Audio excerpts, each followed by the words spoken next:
We know that William Russell heard the news of gold in late of 1858 while he was in Leavenworth. So John S.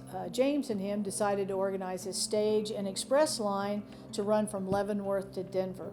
What this new firm was, he wanted to transport mail and miners to the gold fields and between Oregon and the Santa Fe trails. Well, they laid out the road between Leavenworth to the Rocky Mountains and Smoky Mountains. And guess what? They had to locate 27 different stations across 680 miles of this route, and they were doing them about 25 miles apart.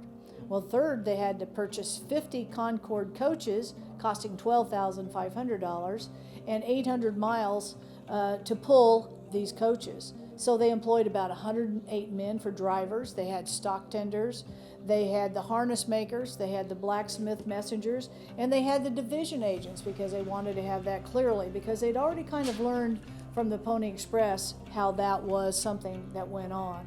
So by May now of 1859, the L&PP, which is 11th Worth and Pikes Peak, was on its first trip. And it was 19 days into it, and it reduced it. What they said the second trip was 6 to 7 days.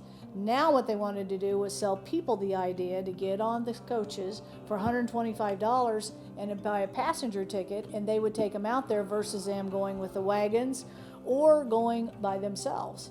So they also said for $1 a pound, they would also take express packages and 25 cents for a letter. Well, we know the Rockies did not come, and at last, all of a sudden, here's this stage route.